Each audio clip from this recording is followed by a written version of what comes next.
The story of the Polish children in Esfahan, Iran, 1942-1944. During World War II, 1.5 million Polish people, ordinary men, women and children, were forcibly deported from their family homes in Poland and taken to labor camps in the Soviet Union, where they were to spend the rest of their lives in Siberia. Many died of illness and starvation. Many children became orphaned, lost, or separated from their families. After the agreement between Stalin and the Polish government in London, Polish people were permitted to leave the Soviet Union. Between the years of 1942 and 1944, over 120,000 Polish people found temporary refuge in the hospitable country of Iran, and for 3 years, up to 2,500 Polish children lived in the very beautiful city of Esfahan. To this day, the former Polish children remember and are very grateful for the warmth and kindness they experienced among the people of Iran.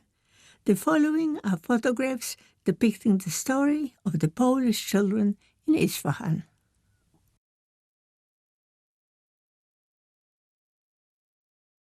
This DVD was compiled from the photographs which belonged to Madam Krystyna Skwarko, Director of Polish Schools in Esfahan, Iran, 1942-1944, by Krystyna Tomaszyk, her daughter, and author of the book Essence.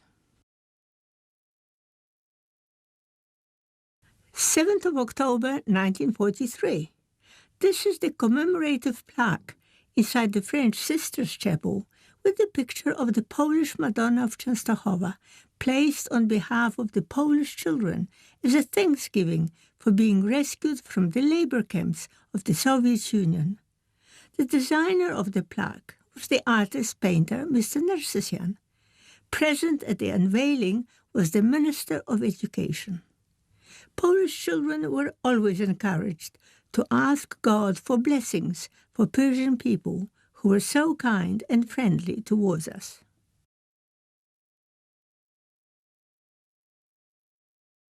Polish girls and official guests gathered in front of the French Sisters Chapel. After the arrival in Esfahan, the children were divided into 3 groups. 100 girls from 7 years up were to stay with the French sisters. 100 boys of the same age were to stay with the Salesian brothers, and the youngest children were temporarily placed in the private home owned by an English couple, Mr. and Mrs. Edith. Here the girls are dressed in clothes made especially for them by the French sisters. At long last, the children had sunny rooms to live and study in, and clean beds to sleep in.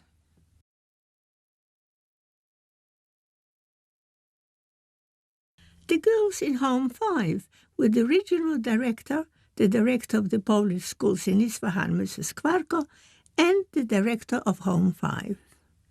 After staying at Home 2, I came to live in this home, situated in Char-Bar Avenue.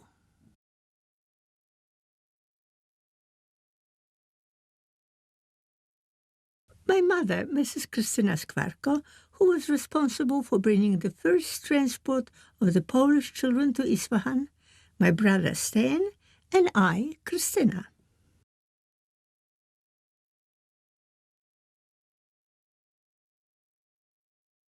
This is me and my brother Stan in front of the Sisters' Chapel called Home 2. The convent was the most beautiful building, standing in a quadrangle with trees, flowers, and a decorative pool in the middle. The walls were covered with traditional Persian mosaics. There was also a large park-like garden on the other side of the chapel.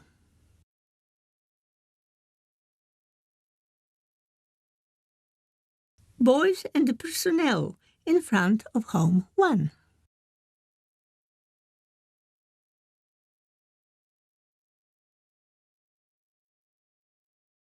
Children studying in the garden of Home 1.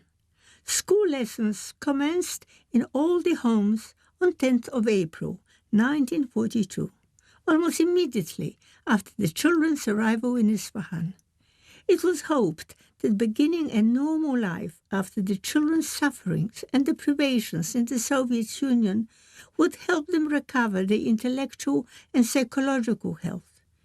There were no school books in Polish language, so teachers taught from memory until the books were printed by the Polish army in Palestine. It was considered very important for the children to form good relationships with their teachers and carers. Afternoon rest was compulsory, with the children relaxing quietly on their beds. Every effort was made to ensure that the atmosphere in each home was warm, friendly, caring, and loving, to compensate the children as much as it was possible for the loss of their families.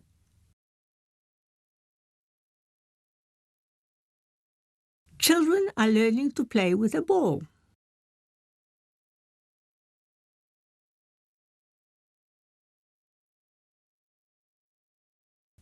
The ceremony of the children receiving their first Holy Communion. His Eminence, the papal delegate, Father Marina, the director of schools, Mrs. Skwarko, and the delegate, Mr. Domowski.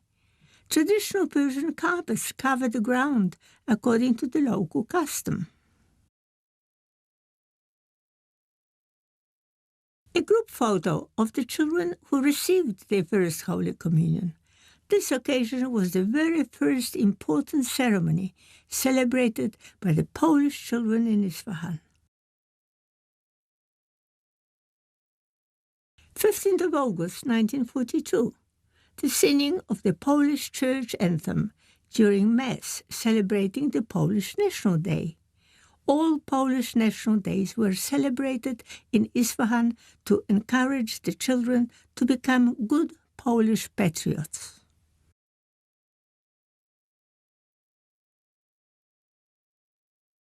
The Polish National Day concert. Home 1 was one of the largest homes and had the largest garden, so all the important occasions were celebrated here. Children and personnel gathered from all the homes to enjoy such happy occasions.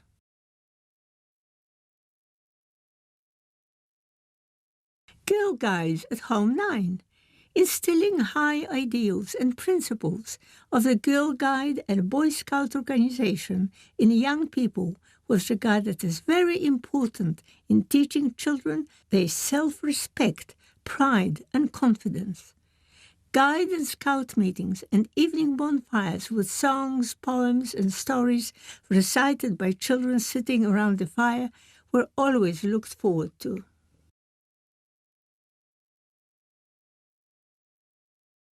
The papal delegate, Archbishop Marina, Home 9. All visits of important guests were considered to contribute to children developing pride in being Polish.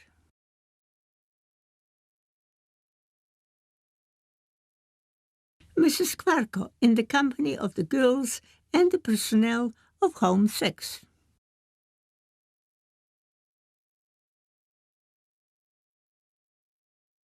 July 1943. Scout Jamboree in Home 9. The occasion was the blessing of Scout flags. Because of the hot climate, windows of the buildings were frequently hung with drapes or covered with beautifully carved lattice work to keep the inside cool and to protect against the sun.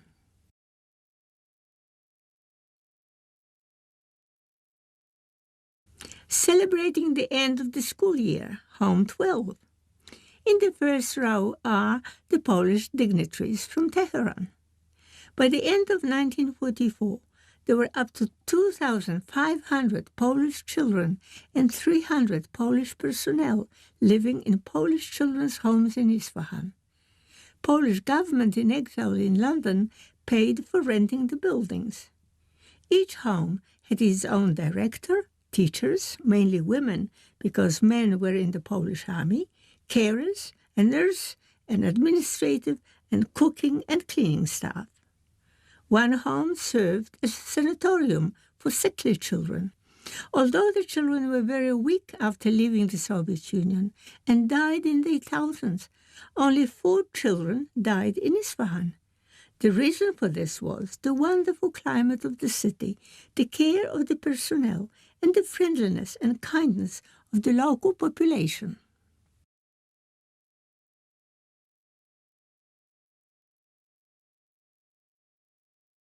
Important guests from Tehran in Home 10. The Minister of Social Welfare and the Director of Schools, Mrs. Skwarko, holding a small child in her arms. All the children in the photograph were either orphans, their parents having had died in the Soviet labor camps, or became lost or separated from their families during the long train journeys.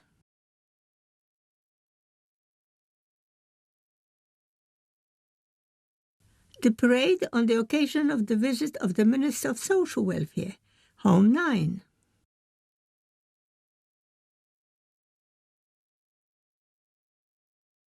September 1942. The Minister of Social Welfare and Government Representative, Mr. Padera, and the Minister of Social Welfare, Mr. Stabursky, visit Home 9.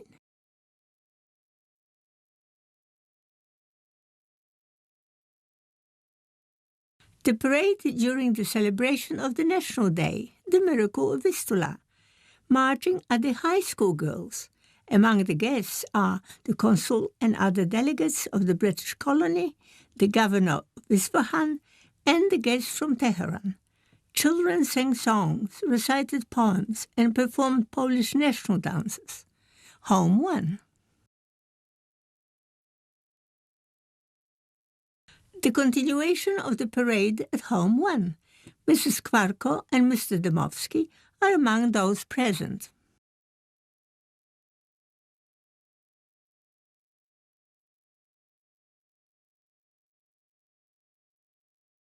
The youngest children from Home 10, the kindergarten, are also taking part in the parade.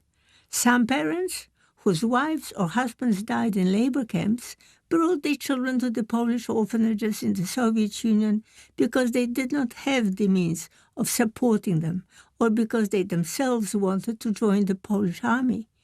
Living in groups helped children develop a sense of belonging and reassurance because they all knew what it was like to experience war, hunger, and deprivation, and to lose one's parents. The personnel who looked after the children also had experienced life in the Soviet labor camps and lost members of their own families. They had their own personal unhappiness to cope with. In spite of that, however, all the adults did their best to help the children, and so the children and the adults found themselves helping each other.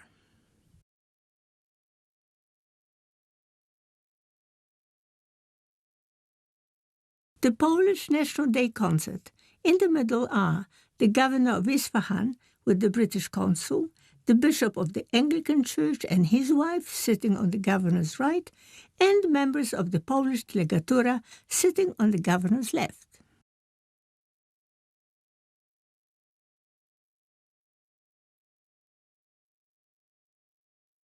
July 1942, the visit of the governor of Esfahan to Home 6. Relationships between the Polish and the Persian community in Esfahan were extremely friendly and mutually beneficial. This was partly because of the very kind and positive attitude of the Persian people towards the Polish people, and also because local Persian community benefited financially from the presence of the Polish children staying in Esfahan. Various products had to be produced and delivered to the homes where children lived, and many articles such as furniture had to be manufactured. Many Esfahanis made enough profit to open their own shops and businesses in later years. The baptism ceremony of Mrs. Morawska's baby, Home 2.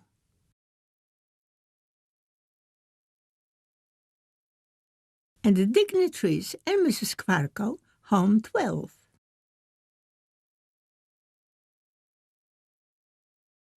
The dressmaking personnel, Home 6. And girl guides at at Home 12. Colonel Ross, who was the public relations officer between the Polish and the British armies in Tehran, was one of the very important visitors to Esfahan, Home 1. Professor Kościołowski, with tourists, among them a Red Cross representative, on their way to visit Persepolis, Home 9. Professor Kościołowski visiting the kindergarten. Farewell to Mr. and Mrs. Dmowski, who were moving to Tehran.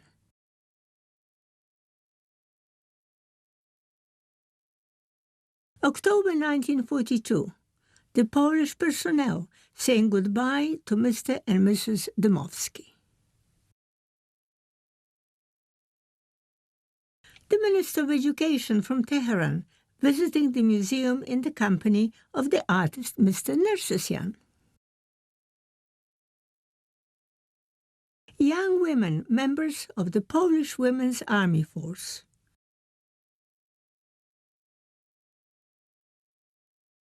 Children dressed in Polish national costumes made by the personnel are waiting for the visit of important guests in Esfahan. His Excellency Archbishop Gawlina is carrying out the ceremony of confirmation of the children, and Mrs. Skwarko is the confirmation mother.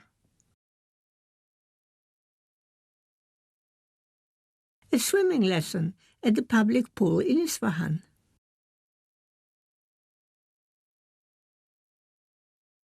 Sewing lesson. Children were given opportunity to acquire practical as well as academic skills.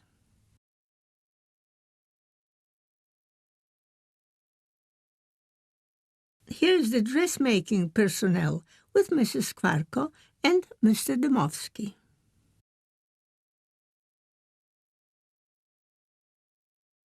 The exhibition of drawing by the Polish girls. Mr. Nersesyan, the teacher, is also present, together with the school inspector and the director of schools, Mrs. Skwarko. Art exhibition, students and the teacher, Mr. Nersesyan. It was considered very important for the Polish children to learn about Persian art. Presentation of prizes.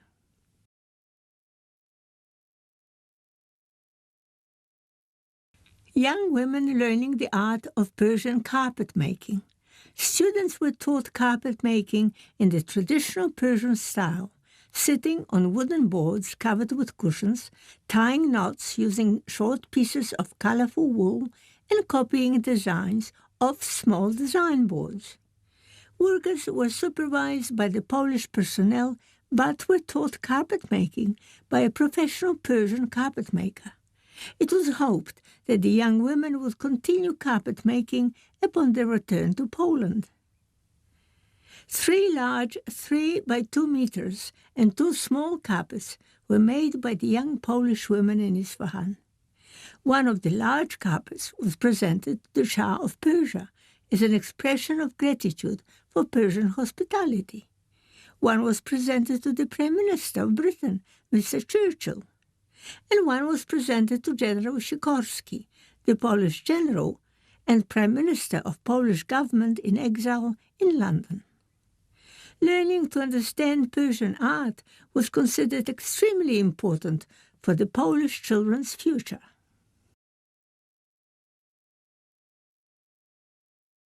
Archbishop Marina and others are watching the young women making Persian carpets.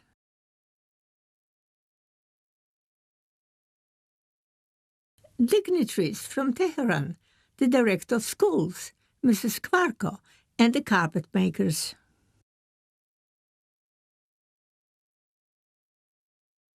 Home 17, a very proud moment. The display of one of the first Persian carpets made by the young Polish carpet makers, with the director of schools, Mrs. Skwarko, and other personnel. the Polish community in Esfahan deeply appreciated the privilege of being able to learn the skills of making traditional Persian carpets. The director of schools in Esfahan, Mrs. Skwarko, and the Polish carpet makers.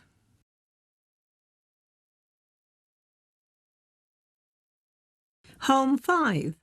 Visitors and personnel.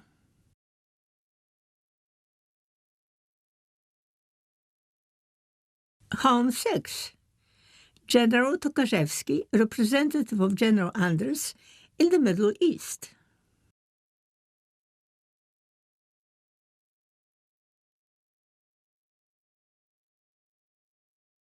General Tokarzewski visiting Home 15.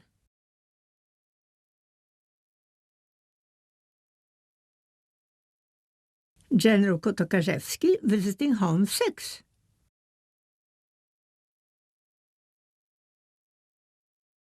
General Tokarzewski and Colonel Borucki, the representative of General Sikorski, who, in 1942, signed the treaty with Stalin, allowing Polish people to leave Soviet prisons and labor camps in return for the Polish men and women forming the Polish army to help Soviets fight the Germans.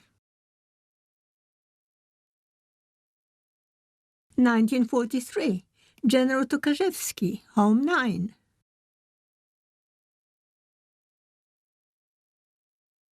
General Tokarzewski and Colonel Borucki in Home 12, Julfa. General Tokarzewski with the youngest children in Home 10. The little ones are seen here crowding and hugging an important visitor. The general took them in his arms, but never asked the very obvious question, where are these children's parents? Benefiting from the wonderful living conditions in Esfahan, the children grew quickly and altered in their appearance. When some of the parents were finally able to leave the Soviet Union and have arrived in Esfahan to look for their children, they could not recognize them. Frequently, it was the children who recognized their parents first and ran up to them, calling Mama, Mama.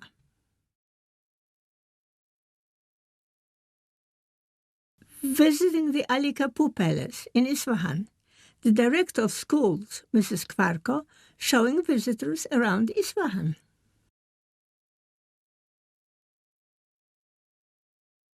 Visitors admiring the view from the terrace of the Ali Kapur Palace.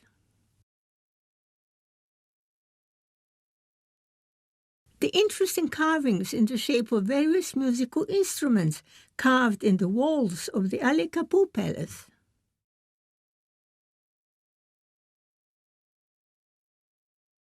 Visiting the Imam Mosque near the Ali Kapur Palace. At the other end of the Maidan is the beautiful bazaar stretching for many kilometers. Polish Army colonel from Iraq is visiting the personnel.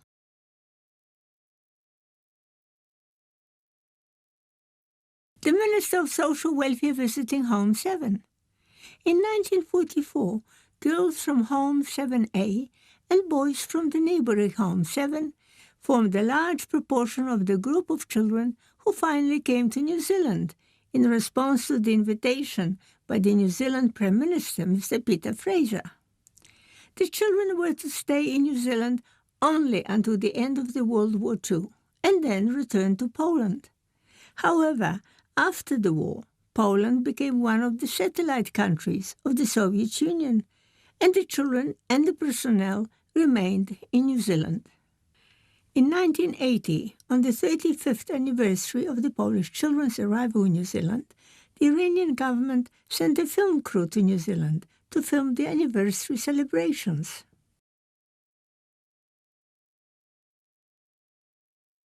Tereshka is presenting flowers to the Minister of Social Welfare, Home 7.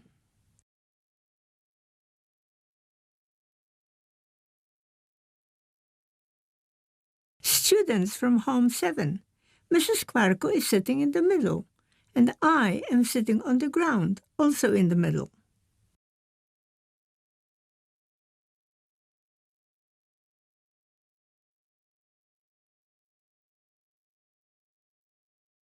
Home too. A small group of children and adults are saying goodbye to the commemorative plaque before leaving Esfahan for New Zealand.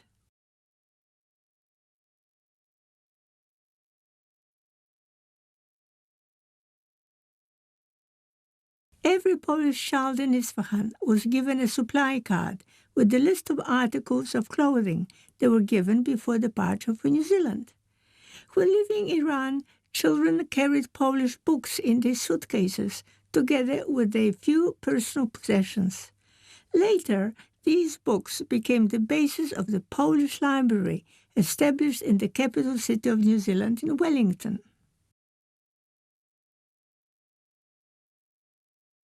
This is a document of identity possessed by every Polish child in Esfahan. The text of the card exalted the virtues of Polish patriotism and of Poland as our mother country.